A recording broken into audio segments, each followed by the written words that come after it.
نحن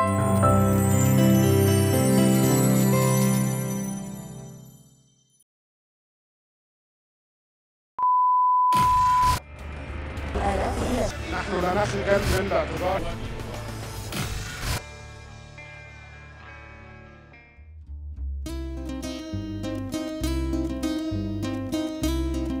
نفس الوقفة، نفس الناس اللي ورا الكاميرا، نفس الخلفية البيضاء، حتى نفس الكاميرا، بس لازم في سيزون 2 يكون في حاجة جديدة.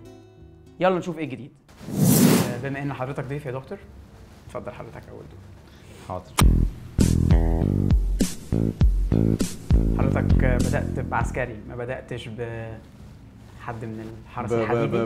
بحركة أكثر عنفا؟ لا، ومش من الصف بتاع الحرس الحديدي. لا بالظبط، أنا علاقتي بالحرس الحديدي دايما متوترة شوية. فتعاطفي مع العساكر بالتأكيد. الحرس الحديدي بيعمل مشاكل كتيرة في المكان اللي موجود فيه، حزب سياسي، جماعة، دولة. الحرس الحديدي دايما اللي ورا دول بيبقوا عاملين مشكلة، لأن هم دايما أو في كتير من الأحيان بيرفضوا التغيير ويبقى انفتاحهم على أفكار جديدة وعلى طريقة جديدة في إدارة المسألة اللي هم المفروض يديروها.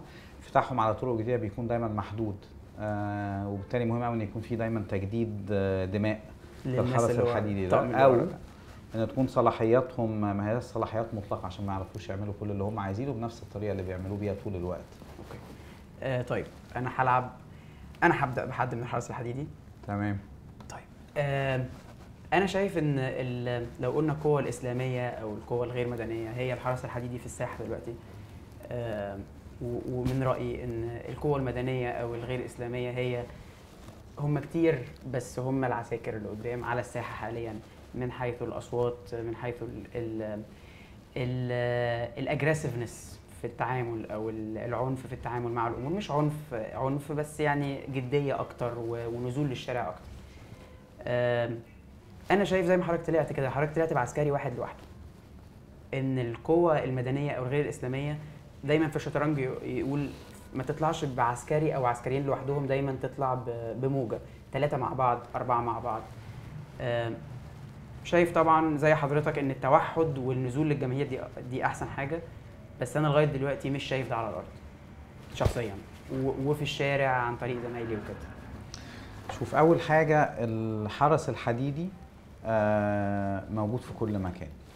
الحرس الحديدي موجود في السياسة عند أحزاب وتيارات الإسلام السياسي، وموجود عندهم كمان العساكر بالمعنى ده. العساكر اللي بيشتغلوا على الأرض، العساكر اللي شايلين التنظيم، اللي بيعملوا العمل الجماهيري، العمل السياسي. الأحزاب والتيارات الليبرالية واليسارية اللي بتدافع عن المدنية وعن المواطنة كمان عندها حرس حديدي وعندها عساكر. الثورة كانت فرصة ان كتير من العساكر بالمعنى ده، وده مش تقليل قيمة، انما اللي كانوا بعيد عن المشهد ان هم يوصلوا للمشهد ويقدروا يأثروا عليه. لكن لسه في صراع جوه الأحزاب والتيارات الليبرالية واليسارية كمان مع الحرس الحديدي اللي هو اتعلم سياسة في ال60 سنة اللي فاتوا، أو في جزء من ال60 سنة اللي فاتوا. وتعليم السياسة في ال60 سنة اللي فاتوا بالذات ال30 الأخرانيين كمان انك انت تتعلم انك تدير الأمر بنفس الطريقة اللي كانت بتدار في مواجهتك. قبل كده بالظبط. هو احنا كنا كلنا ديفنسيف بالظبط، كنا دايما نظام مع نظام وضد النظام. وما اتعلمتش لا ديمقراطية داخلية ولا عندك ثقة فيها وتخاف منها وتخاف ان الناس يعبروا عن رأيهم.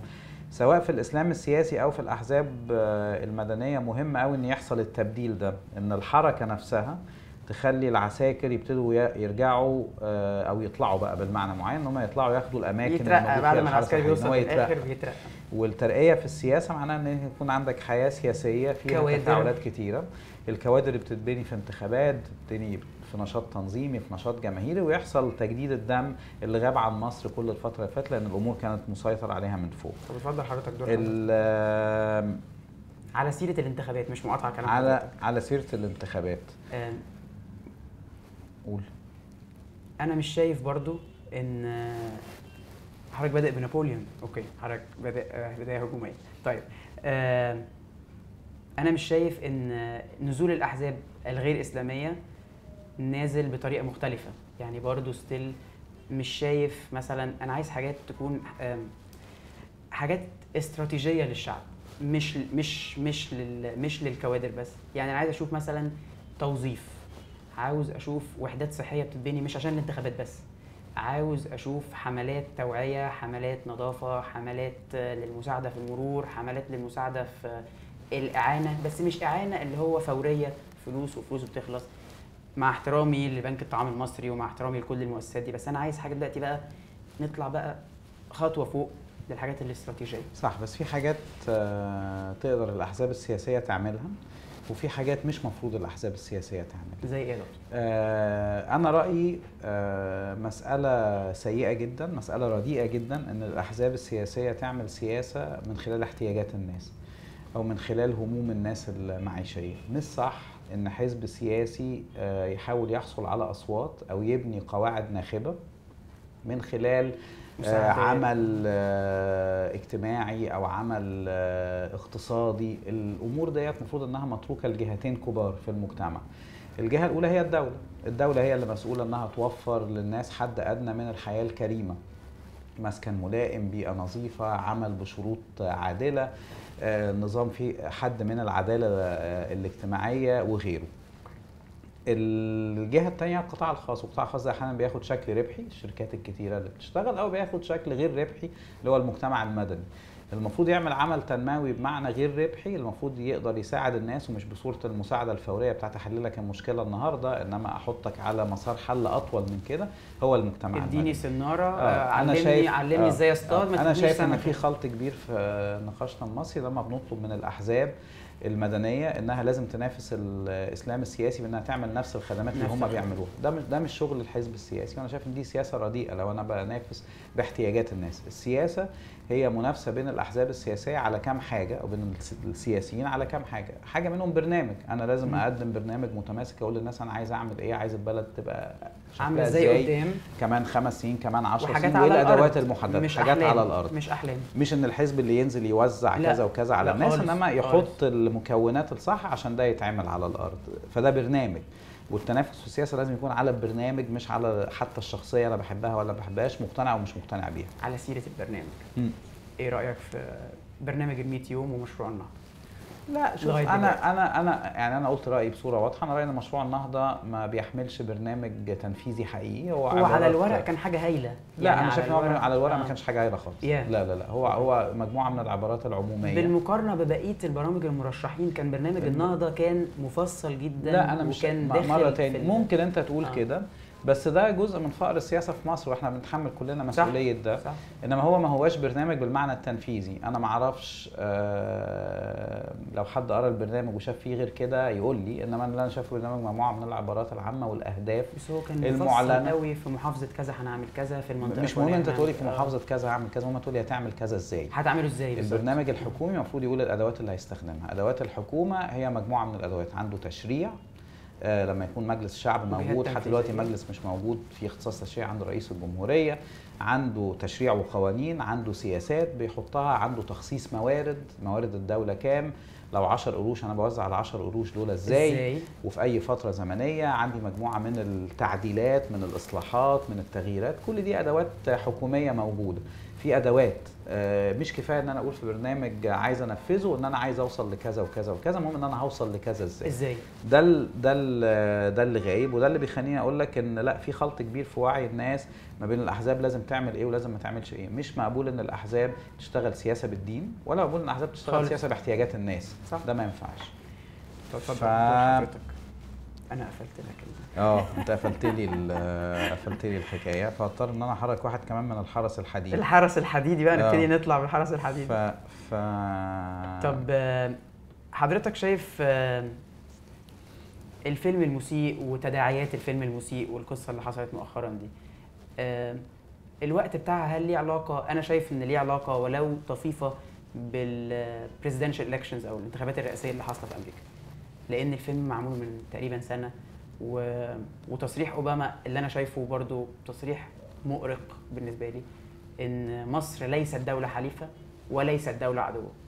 انا شخصيا في حياتي كلها ما سمعتش تصريح من اول ريجن، اللي يعني انا حضرت كارتر، من اول كارتر لغايه دلوقتي ما حضرتش حد بيقول مصر ليست دوله حليفه. ليست دوله حليفه دي يعني يعني على طول كده. هل التصريح ده او الاحداث اللي حصلت بالهجوم على السفاره والكلام ده هل غير موقع مصر بالنسبه لامريكا، وهل ليه علاقه فعلا بانتخابات الرئاسه؟ لا ولا المسألة حضرتك شايف لا المسألة أبعد من كده. أنا أولا من ناحية التقييم الموضوعي للكلام اللي قاله أوباما، أنا شايف إن هو بيعبر عن واقع، والواقع دوت كويس إن صانع قرار يعرف يقراه أحسن ما يتلخبط فيه. مصر ما هياش دولة حليفة، كان نص الجملة، باقي الجملة قال إن هو بيسعى للتعاون. هي ما هياش دولة عدو، بيسعى للتعاون. هيشوف، كلمة هيشوف دي ليها علاقة بالتغيرات بتاعتنا. طبيعي مصر بتمر بتغيرات كتيرة، واحنا ما احناش عارفين اخر التغيير السياسي هيكون ايه في مصر، هيوصل مين، باي تفضيلات، باي تصور للسياسة او غيره. انا اعتقد ده مقولة او تعبير عن الواقع بصورة حقيقية. انت في بلد بتتغير، سياستها بتتحول، النخبة السياسية اللي بتدير امرها بتتغير، في نخبة حكم ونخبة معارضة، تفضيلات النخب ديت من حيث إدارة العلاقة المصرية الأمريكية لم تتضح بعد، وبالتالي تعبيره تعبير دقيق. أنا مش شايف إن هو في أي حاجة لا تصدم ولا تخض خالص. طبيعي ان احنا نفكر في مصر في ناحيتنا ازاي انا عايز ادير العلاقه المصريه الامريكيه، ده اللي انا لازم اعمله. زي ما احنا عندنا حوار مجتمعي غايب في حاجات كتيره، انا عندي كمان حوار سياسي، ومفيش تقبل للاخر، في حوار سياسي غايب عن مساله اداره العلاقه مع العالم الخارجي، الدول المهمه، الولايات المتحده، اوروبا، الصين، روسيا، لازم افكر المنطقه العربيه. بس مساله الرسوم المسيئه او الفيلم المسيء والفيلم المسيء، الفيلم المسيء ثم الرسوم المسيئه، ومن 6 سنين كان في رسوم مسيئه. اللي يهمني اللي انا اقوله هنا هو ان احيانا الفكر واحيانا التعبير عن الراي واحيانا ممارسه حريه الفكر وحريه التعبير عن الراي بتطلع فكر فاسد. صح. بتطلع حريه التعبير عن الراي تكون صادمه بس هو وغير مقبوله. يعني هو بس انا مش ممكن، ده مش هو ما يقدرش يشيله، هو خبره المجتمعات البشريه كلها ان الفكر بيتواجه بالفكر، ان الفكر الفاسد يتواجه بفكر مستنير، ان حريه التعبير عن الراي لما تبقى صادمه سواء لمعتقدات الناس او تمارس تمييز على اساس عرقي او على اساس ديني او على اساس ثقافي او غيره، ان المواجهه الوحيده الفعاله للفكر الفاسد ده او لحريه تعبير الراي ده بواجهه بفكر مستنير، وبواجهه بحريه التعبير عن الراي رشيده ومستنيره وتقول للناس. التخيل ان انا ممكن اواجه الكلام ده بقيود غلط، هو بالعكس بيبني بيئه مجتمعيه قابله اكتر انها تهتم بالكلام ده. يبقى الفكره الفاسده دي اكثر اجتذابا للناس، وده اللي احنا شفناه كل مره. كان رد الفعل على الرسوم الدنماركيه هو نفس رد فعل تقريبا على الفيلم، وفي نفس في الحالتين كان رد فعل البيئه اللي هناك اللي هي البيئه الغربيه هي لا، طب انا مش عايز حد يأيد حريتي. مواجهه الفكر الفاسد بفكر مستنير، مواجهه حريه التعبير عن الراي مش بقيود عليها. مفيش مجتمع نجح في ده، ما ينفعش، ولا الزمن اللي احنا فيه هو زمن قيود. اللي بيولد بقى البؤر اللي هي ولا كمان زمن ان انا اقول ان انا عايز ميثاق عالمي يحط قيود على حريه التعبير عن الراي. خلينا كمجتمع انساني عالمي يواجه الفكر الفاسد بفكر مستنير، ويرفض الانتقاص من كرامه الانسان او يرفض الاعتداء على المقدسات الدينيه، بس بقى كل المقدسات الدينيه. ما ينفعش انت تكون في مكان في كل يوم وسائل اعلام او دوائر سياسيه بتطلع خطاب تمييزي بامتياز ضد الاخر الديني، وتقول لهم لا ما تقولوش تمييز. صح. يا اما انت تكون متسق مع نفسك وتواجه المساله بامانه وبضمير، وده يتعلق بكل المعتقدات الدينيه السماويه وكل المعتقدات الاخرى اللي هي غير سماويه بس في ملايين البني ادمين بيؤمنوا بيها تماما. البوذيه على سبيل المثال، انا ما اقدرش الغي وجودهم العالمي، وانا ماليش في الدنيا ان انا اقيم واقول ده صح وده غلط. الحاجه دي تتساب لربنا، ربنا سبحانه وتعالى هيحاسب الناس بعدين. احنا في الدنيا اللي عندنا هو الاحترام المتبادل والقبول. فواجه بفكر مستنير وخليك متسق مع نفسك، ما تقولش ان انا شويه هنا وشويه لا هنا. ما ينفعش تقول للناس لا تصدروا الاديان وانت بتمارس وقابل دوت انه يحصل جوه مجتمعك، ده ما ينفعش. على سيره الميثاق، فعلى اي ميثاق فيهم اللي حضرتك بتقول ان ما ينفعش يكون في ميثاق لعدم لكبح الحريات او كده بالظبط. الدستور، وانا قريت مقال حضرتك بتاع علي شيرازي حريات المرأة والكلام ده، اللي احنا سامعينه لغاية دلوقتي سماعي، يعني ما اسمعش حاجة مختلفة. ان في كلام على انتقاص من حقوق المرأة او الحريات او تكميم الافواه او كده. وشفنا ده في مثلا فض الاعتصام بتاع جامعه النيل بالقوه. مم. وانا ضد اي فض اعتصام بالقوه، بس في اعتصامات، وكنا لسه بنتكلم قبل البرنامج ان في اعتصامات بتبقى ساعات يعني ما بيبقاش ليها حل غير فض مش بالقوه، بس فض بطريقه مش سلميه قوي. فشايف لا شايف لا ايه شوف، انا هقول لك، هي المساله انت اللي عليك الدور انا اللي عليا الاول، الدور. وعندك فرصه كويسه عندي دلوقتي، فرصة كويسة لأن انا ما كنتش طبعاً. مركز. ف حسام راح. بالظبط. فبص انا هقول لك في مساله تقييد حريه التعبير عن الراي او حريه التنظيم في السياسي، الدستور والنصيحه اللي حضرتك خدتها ده من علي شيرازي. ده ما ينفعش. شوف انا قلقان من ان احنا في مصر نكون رايحين على صيغه نقبل فيها بحريه سياسيه موجوده ومضمونه، ونقبل فيها بانتقاص من الحريات الاجتماعيه او الحريات الثقافيه او حقوق المراه او حريه التعبير عن الراي او الابداع. حضرتك ده ما ينفعش. ان شعبيه حضرتك في الجنس اللطيف يعني ما شاء الله تاتشود يعني شعبيه يعني الحمد لله، بس هو المساله ما هياش ليها دعوه بالشعبيه، هي ليها دعوه بان في مبدا رئيسي، هو ان انت لو قبلت بانتقاص من حريتك في اي مجال من المجالات، في اي حاجه بالظبط، الخط ده هيتجر بسرعه جدا، هيبقى خط طولي ينتقص من كل الحريات. الدفاع عن الحريات دفاع مبدئي، ما ينفعش اقول ان انا عايز حريه سياسيه بس ومش عايز حريه ثقافيه، ما ينفعش اقول ان انا عايز حريه تنظيم سياسي بس مش عايز حريه تعبير عن الراي، ومش عايز حريه فكر، ومش عايز حريه فن. الحاجات دي لازم يدافع عنها مره واحده. المجتمعات اللي دخلت في مشاكل ومشاكل مستمره زي ايران، جزء من مشاكلها كان انها قبلت بنواقص او بانتقاص من الحريات في مجالات معينه من اول خطوه او من بعد اول خطوه، من بعد اول خطوه بشويه. وبالتالي اللي انت لازم تفكر فيه هو ان انت بتدافع عن الحريات كلها. جزء من الحريات هو حريه التنظيم وحريه العمل النقابي والحريات النقابيه، حريه الاحتجاج الاجتماعي طالما الاحتجاج الاجتماعي ملتزم بضوابط القانون اللي هي بتقول في المجمل الاعم يعني من غير تفاصيل ان يبقى الاحتجاج الاجتماعي او العمل النقابي او النشاط النقابي سلمي. نشاط سلمي في احتجاج، في اعتصام، في اضراب، ده من حق اللي بيقوم بيه طالما لا يخل بقواعد القانون.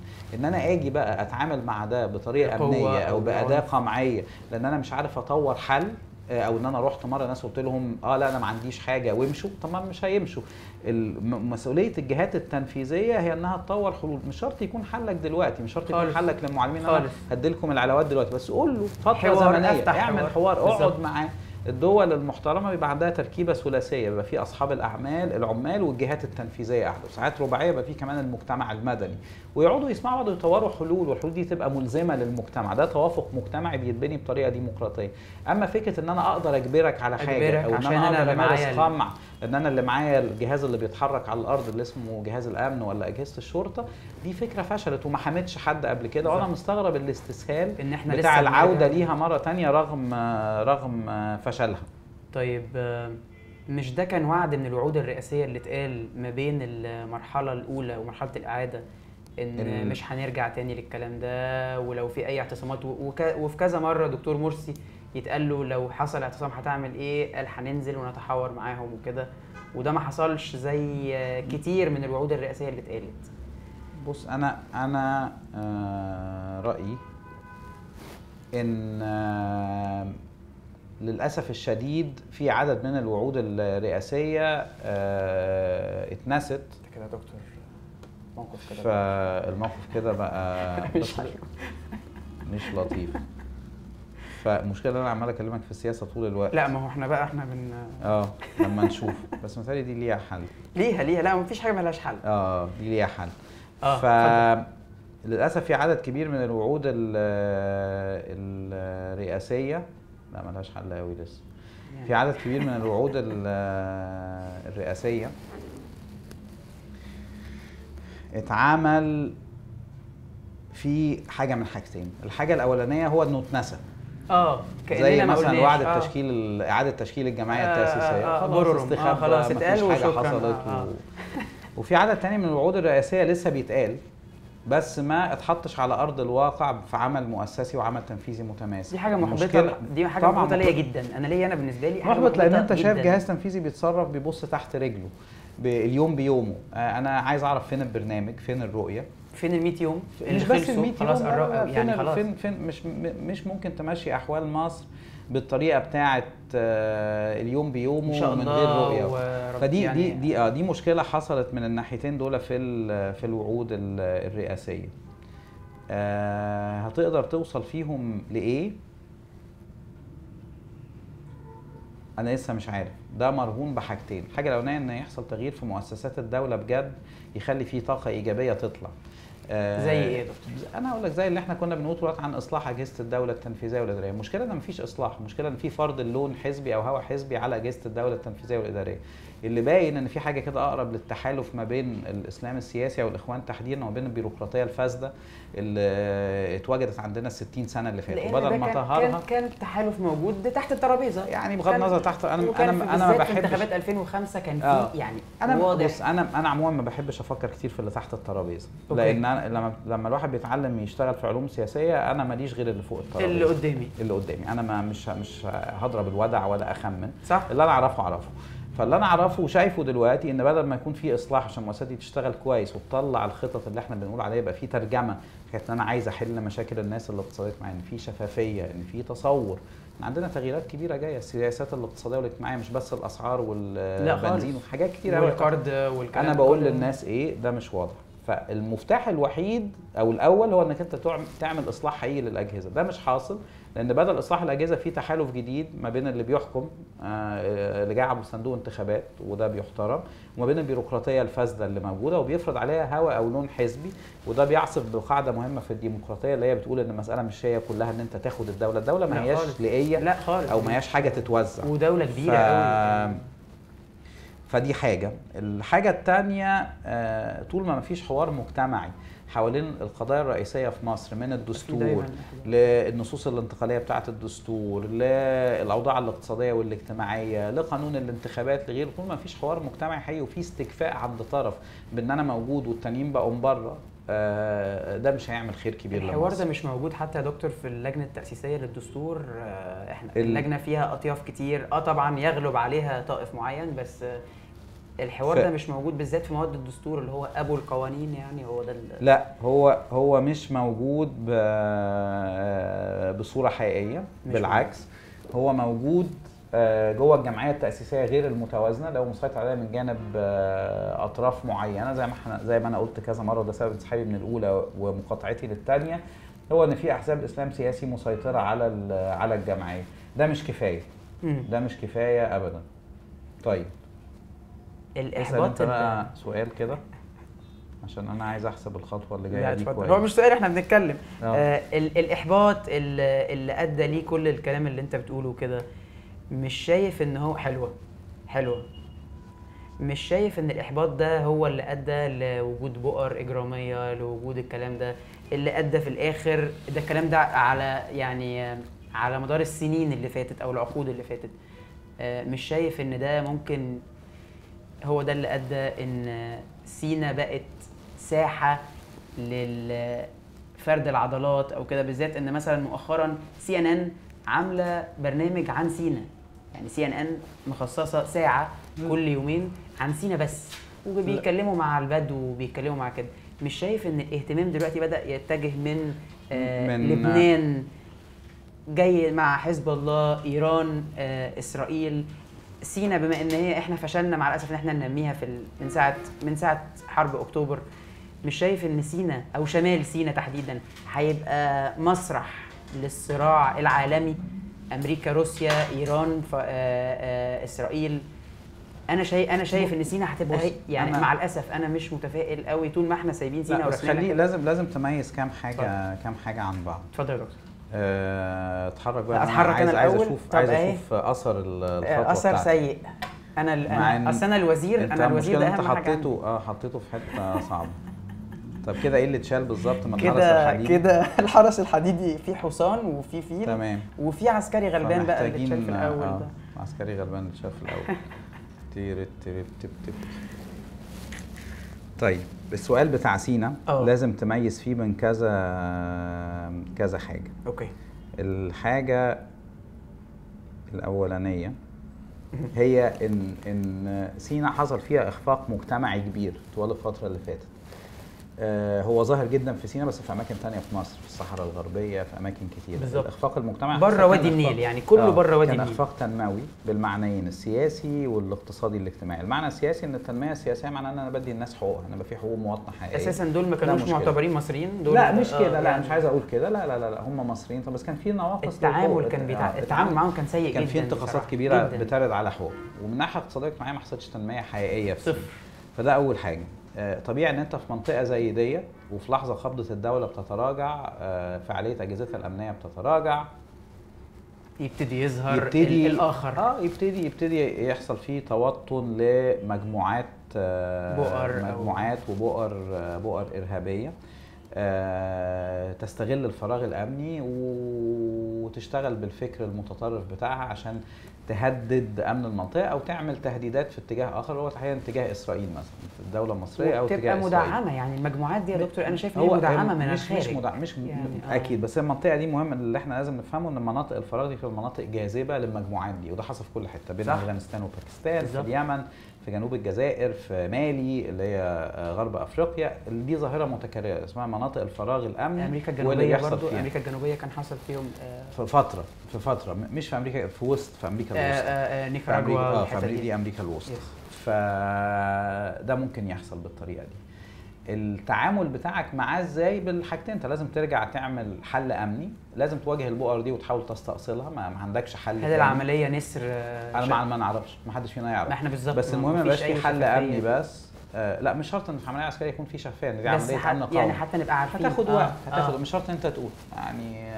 اصل كمان جيش نظامي ضد مجموعات صغيره، لا ده ملهاش حل تاني. ده صراع صعب. انا رايي ممكن، بس لازم نعرف نتائجه كمان فتره، مش هقدر اقيمه بعد حاجه محدوده. اوكي.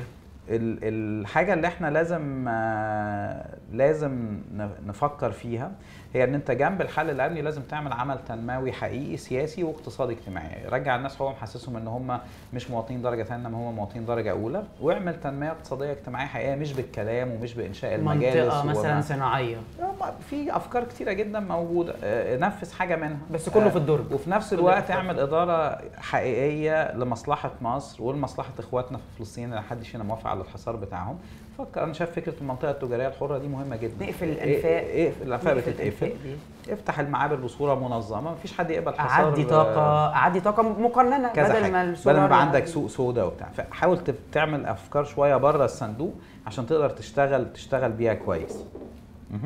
سيب حضرتك دقيقه كده ولا ايه؟ لا اسال طيب سؤال كمان. لا اسال سؤال كمان. حاجه كانت سياسيه بس كانت كوميديه جدا بالنسبه لي، ترجمه خطاب الرئيس مرسي في المؤتمر اللي في ايران. الترجمات كانت يعني من الفداحه بمكان، ان هم ترجموا سوريا على انها البحرين.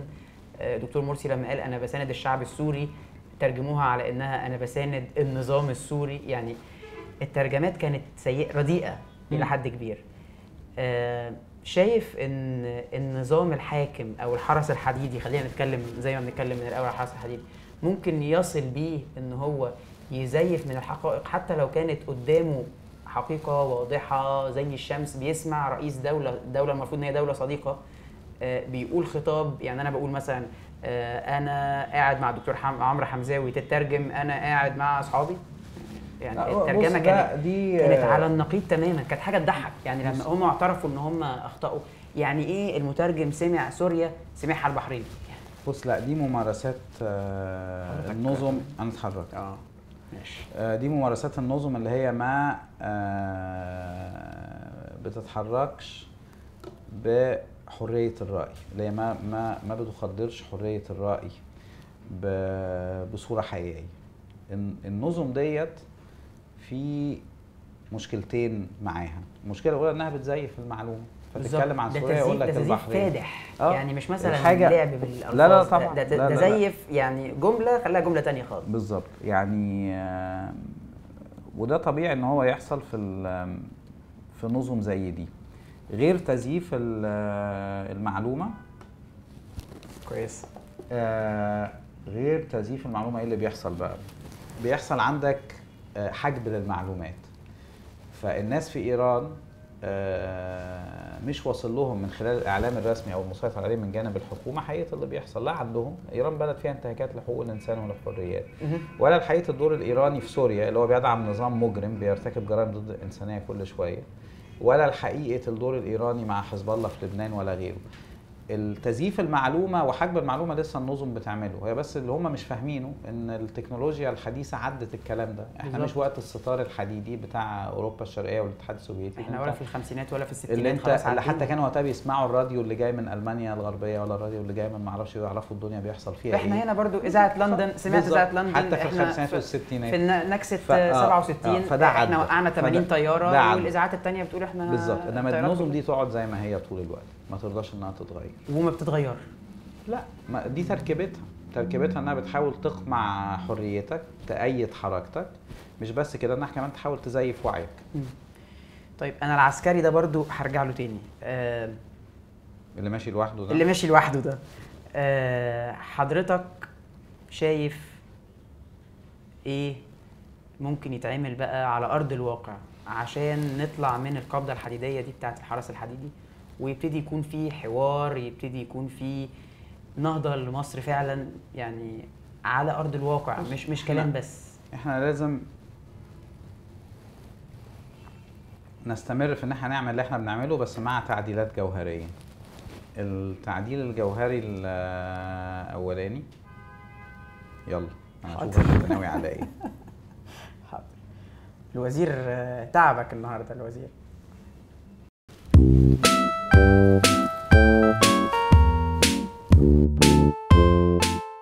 كنا بنتكلم في ايه؟ انا ركزت في الشطرنج زي ما انا كمان ركزت. ايه الموضوع؟ كنا بنتكلم في خطوات بقى يعني بص، خطوات عمليه. يعني انا شايف الصوره بتاعت العسكري اللي انا ماشي شايف لوحده ده دكتور عمرو حمزاوي، وشايف هنا حزب الوفد، وشايف هنا الدكتور محمد البلدعي، وشايف انا عايز القوى المدنيه تبقى كلاستر، تجمع واحد قدام القوى الدينيه. انت عندك طريقتين لغايه دلوقتي انا شايف التيار الشعبي، حزب الدستور يعني صح. بص خليني اقول لك حاجتين بس، عشان اولا السياسه ما فيهاش كلاسترنج قوي. مش كده؟ السياسه ما فيهاش كلاسترنج قوي يا عمرو. يعني انا ممكن اقعد على الورق كده وزي دور الشطرنج ده وابتدي اعمل جروبينج لمجموعه هنا وشويه هنا وشويه، وتبقى المشهد كانك انت رايح على يسموه ايه، ساحه معركه متوازنه. السياسه عمرها ما بتكون كده.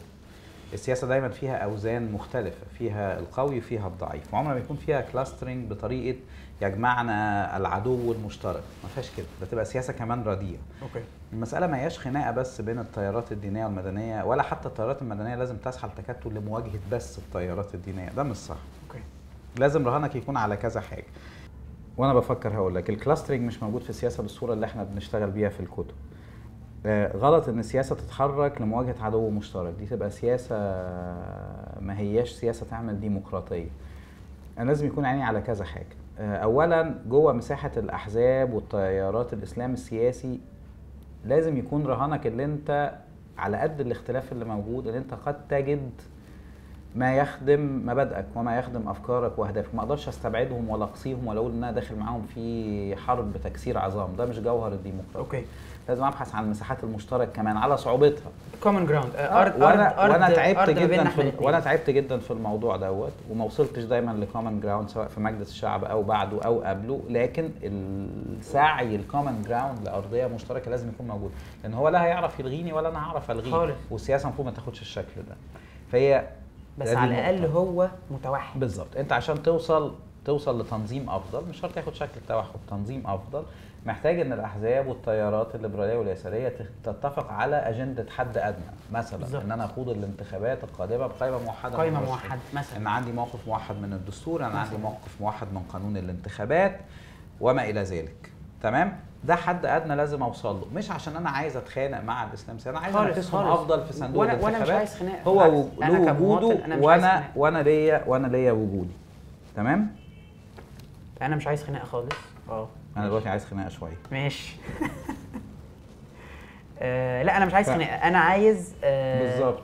فهي مساله مش كلاسترنج ضد خالص، انما ان الحياه السياسيه والمشهد الحزبي والسياسي لما ينضج يبقى في كيانات اقل، ما بقاش في اللي احنا بنسميه ظاهره التشظي الحزبي، ان كل شويه عاملين واحد هنا واحد هنا، ما ينفعش. يحصل التحالف، الاندماج، التكتل، الائتلاف بصرف النظر عن اليافطه، ويكون الهدف صندوق انتخابات اكثر تنافسيه. ده واحد. اتنين، القواسم المشتركه دي للوطن كله لازم ادور عليها. انا لا هقدر الغيه ولا هو يقدر يلغيه، انا مختلف معاه. انا ممكن يكون في نقاط التقاء في الحريات السياسيه، لكن في مشاكل في الحريات الشخصيه والحريات العامه والحريات الثقافيه وحريه الابداع وكده. انا اظهر الاختلاف ده للناس بصوره منظمه. البرنامج مره كمان عشان شغلي مش ان انا اتخانق معاه، بس ان انا اسعى لاقناعك انت ليه تديني صوتك، ما تديلوش هو مش الزيت والسكر والقصه دي. هم ما بياخدوش اصواتهم بس بالزيت والسكر. طبعا لان في كمان هنا مش كل الملايين دي. لا مش صح. والناس وعيها عالي والوعي عمره ما هو مربوط بالمستوى الاقتصادي والاجتماعي ولا بمستوى التعليم. الناس عندها وعي خالص. مفيش. انا رايي ان مساله السكر والزيت دي مساله فيها يعني مخادعه، فيها لغط شويه. لا، في شغل، في راس مال اجتماعي عملوه، هم موجودين قريب من الناس، نافسهم بقى صح، بس ما تمتهنش احتياجات الناس لاهدافك السياسيه. عن طريق ايه بقى يا دكتور؟ عن طريق يعني انا رايي ده لازم يعملوا المجتمع المدني، لازم يعملوا المجتمع المدني. احنا عندنا مجتمع مدني نشيط في مصر، بيعمل اعمال خيريه، بيعمل اعمال تنمويه، بيعمل دفاع عن الحقوق، يشتغل. والمجتمع المدني ده يعمل التوعيه ومعاه شويه الاحزاب. متفائل يا دكتور عمرو؟ يعني بص، انا عندي ثقه في ان مصر اللي حصل فيها التغيير الكبير ده ما هياش هترجع لورا. فمتفائل عشان انا شايف طاقه ايجابيه في المجتمع رغم كل الصعوبات. لكن طبعا على المدى القصير ومتوسط الكام سنه جايين انا مدرك تماما ان احنا في سنين صعبه. انا عندي تحديات كبيره، انا عايز حياه سياسيه اكثر نضوجا، حياه حزبيه اكثر نضوجا، صندوق انتخابات ينافس احسن، يكون فيه نزاهه. اصلا عن طريق انا عايز ابسط الكلام اللي حضرتك بتقوله ده. الشغل لازم تشتغل، لازم العساكر دول يشتغلوا. لا مفيش غير شغل. السياسه ما فيهاش 1 2 3 وخلاص. هي مش زي الهندسه ولا هي زي للشارع. لازم تقعد تشتغل طول الوقت. وفي ساعات كتير قوي تسال نفسك السؤال انا بعمل كل ده ليه، ومش هتلاقي اجابه كويسه على السؤال. هتلاقي اللي جاي لك صادم بالظبط اللي انت عملته في الاخر برضه. ده الدنيا كده. لازم السياسه ما هياش 1 زائد 1 يساوي 2، عمرها ما بتحصل كده. ولا هي زي الهندسه ولا العلوم الطبيه ولا بتاع، هي حسبه تاني. فالسياسه محتاجه ان انت تبني وتعمل تراكم وما تسمحش للاحباط ان هو ياثر عليك. اللي انا بقوله لك لازم يحصل، لازم نشتغل اكتر على انضاج المشهد السياسي والحزبي. صندوق الانتخابات يكون اكثر تنافسيه، لما العساكر دول يتجمعوا مع بعض بشكل على الاقل في حد ادنى. عفوا. الحاجه الثانيه، صندوق الانتخابات ده لازم يكون نزيه. طول ما انا عندي خلط بين الدين والسياسه انا ما عنديش صندوق انتخابات نزيه، انا عندي عصف بنزاهه الصندوق. لان انا ما بقاش عارف. شك في نزاهه اي انتخابات لغايه دلوقتي حصلت؟ مش بالمعنى البنيوي. عندي شكلك الشمالي. اوكي. بالمعنى البنيوي. انا لما بخلط بين الديني والسياسي انا بعصف بنزاهه الصندوق. انا ما بقاش عارف انا كمرشح رايح انافس الحريه والعداله ولا بنافس جماعه الاخوان، بنافس النور ولا بنافس الدعوه السلفيه، بنافس برنامج سياسي ولا بنافس كلام في جامع ولا في كنيسه. انا مش عايز انافس كلام الجامع والكنيسه، ده للمصريين كلهم. انا متصالح مع وجوده ده للشعب كله. انما ايه علاقه ده كلام الجامعه والكنيسه بالسياسه؟ ده عصف بشروط النزاهه. وبالتالي مفيش تزوير بمعنى اتسودت بطاقات، اتغيرت في حدود معلوماتي، حدود اللي قالوه تقارير مراقبين محليين ودوليين. لكن اللي انا خايف منه هو المساله المنهجيه الثانيه اللي انت بتغير شروط النزاهه بالخلط بين الديني والسياسي وبين الدعوي والحزبي. طيب شايفنا اقرب لايه على سيره الكازاكش مالك اللي انت عمال تبهدلني بيهم دول؟ شايفنا فين؟ شايفنا تركيا؟ شايفنا كوريا؟ يعني لو انت متفائل، انت بتقول انت متفائل، لو انا شايفنا فين؟ اكيد يعني شايفنا على خطى مين؟ ايران ده طبعا مش هيبقى تفاؤل قوي. شايفنا في انه رقعه على خطى مين؟ صعب. انا رايي مصر هتبقى ليها التجربه بتاعتها، مش هتكرر تجارب او اقرب لتجربه معينه. صعب. انا متفائل ان احنا هنعمل بناء ديمقراطي في مصر رغم كل الصعوبات اللي موجوده، وان هو هياخد وقت. صعب قوي ان اي واحد يكلمك بصوره موضوعيه يقول لك انا عندي تقدير الوقت ده هيكون قد ايه. صعب انا اقول لك ان في الاخر البناء الديمقراطي ده هيكون شكله ايه.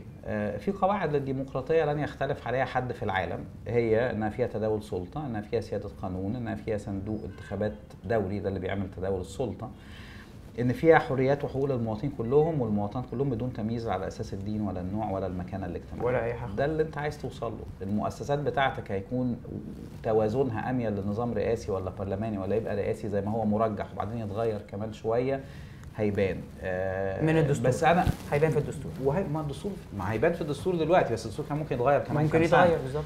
اللي مهم اللي انا شايفه ان ما يقلش اهميه عن انضاج المشهد السياسي والحزبي، وان انا اطلع دستور كويس ومحل توافق مجتمعي، وده ممكن ما نوصلوش على فكره.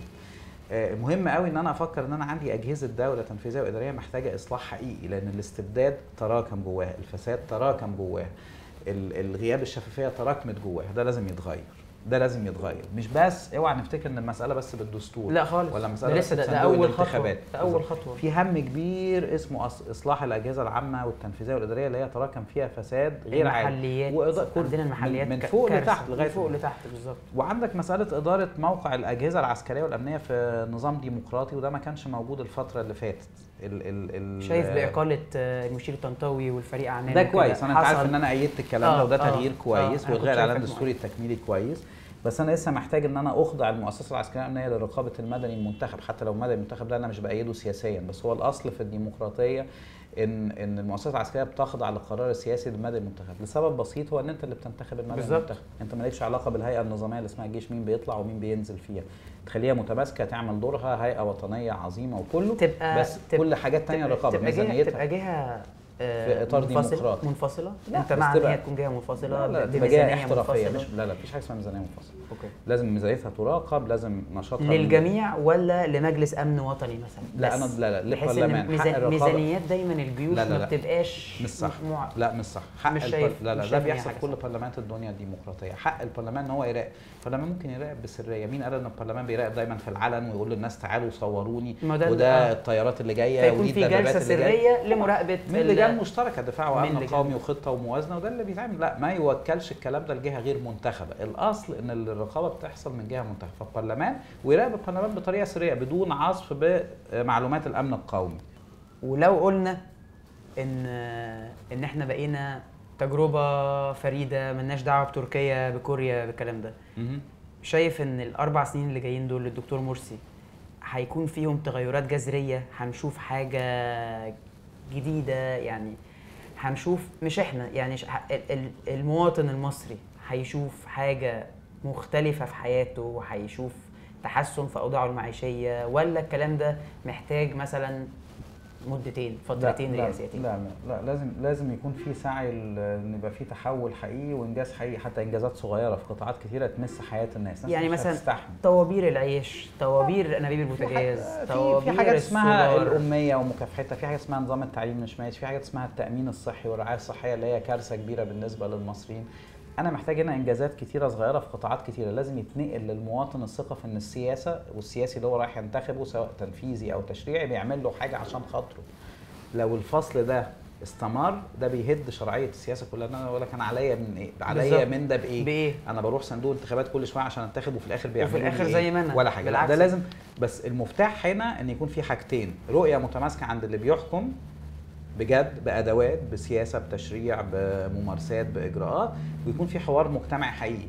لا مصر ولا اي بلد تانية في الدنيا يقدر يدير شؤونها فصيل واحد بس. ده تصور وهمي ومش صح وما بيجيبش خير للبلد. طب والحوار ده شايفه في البرلمان بس ولا شايفه في حاجة؟ لا مفيش برلمان دلوقتي، فلغايه ما يكون في برلمان، لما يكون في برلمان هو المكان الطبيعي. هو ده المكان. طبعا ده مكان. بس احنا بنتكلم دلوقتي في وقت يعني حاله مؤقته. قد ايه؟ الحاله المؤقته دي كمان خطيره. احنا عايشين في حالات مؤقته من 11 فبراير لغايه دلوقتي 2011. فلا لازم يكون في تجاوز للمساله دي لغايه ما يجي البرلمان بحوار بين القوى السياسيه فعلا. بص دكتور، احنا برنامج اونلاين، فاحنا شويه بولد شويه، مش ما عندناش الريستريكشنز بتاعت التلفزيون. تمام.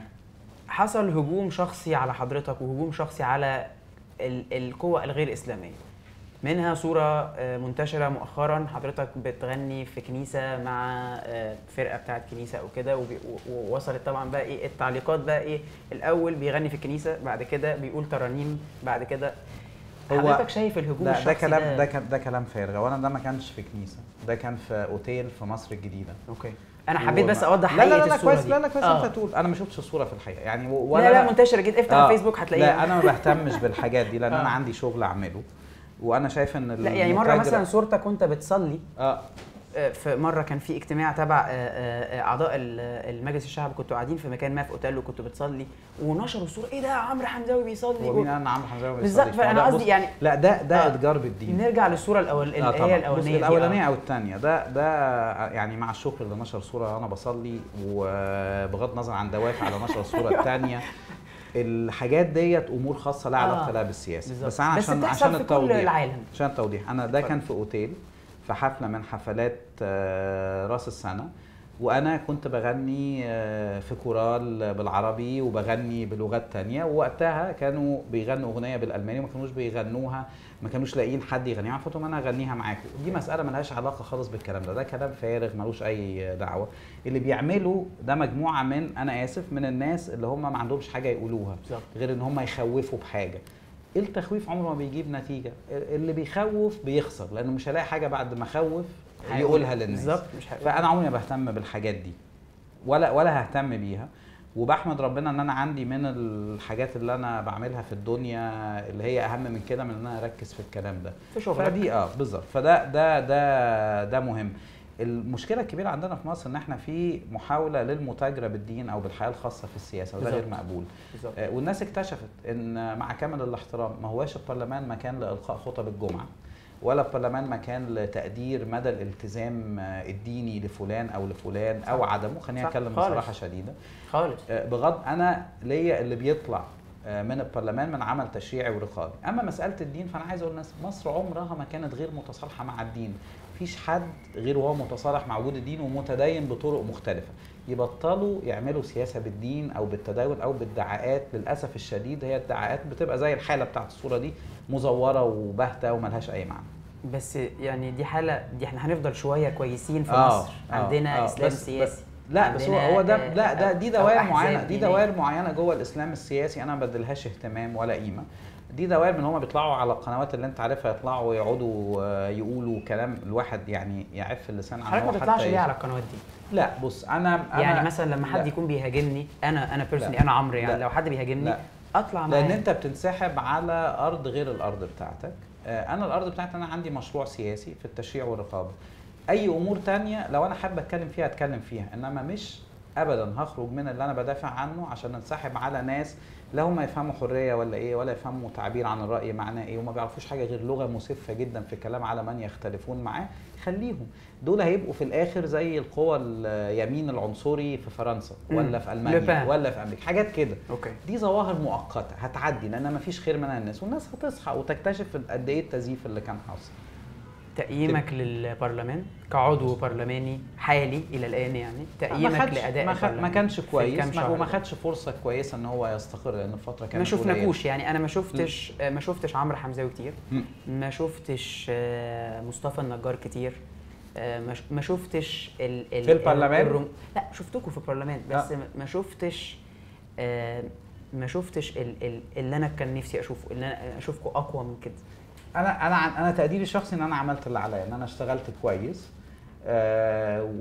وبمعايير كتيره في العمل التشريعي والرقابي، وكان حتى في تصنيف لمركز البحوث البرلمانيه اختارني انشط اعضاء البرلمان ال 508. فانا شايف ان انا اشتغلت كويس. اما المفعول او المردود فده دايما محكوم بعلاقات الاغلبيه والاقليه عمرو. يعني اما انت تقعد وفي الاخر يقول لك وافقنا على تعديل قانون الثانويه العامه، صحيح، وافقنا على كذا، رفضنا كذا. الحرس الحديدي بقى، انت كسرت لي الحرس الحديدي. انا برضو خدت من عندك. انت اللي عليك الدور. لا انت اللي عليك الدور، انا لاعب. لا انت اللي عليك الدور. انا فعلا اللي سرحت. انا متفائل لسببين. السبب الاولاني ان في طاقه ايجابيه في مجتمعنا بتوريني نور بكره رغم كل الصعوبات اللي احنا فيها، رغم كلام كتير صعب، رغم تطورات كتيره ما هياش كامله، رغم احتجاجات موجوده في كل مكان، انما انا شايف نور لبكره مرتبط بالطاقه الايجابيه عندنا في المجتمع.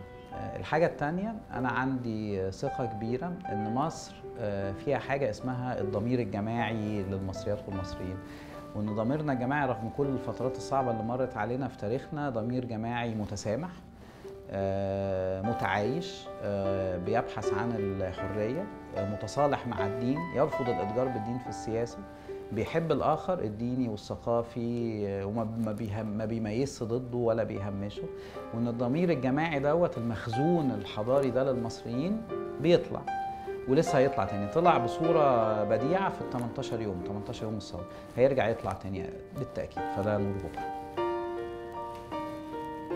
العفو. العفو. شرفنا والله. هو لو احنا كنا كملنا الدور، لو انا عندي وقت لا كنت كنت كملته. لا كنت هتكسب، شكلك كده كنت هتكسب. فلا مش شرط، كان لسه. طيب ميرسي جدا جدا. ميرسي جدا يا دكتور. العفو، ميرسي يا عم.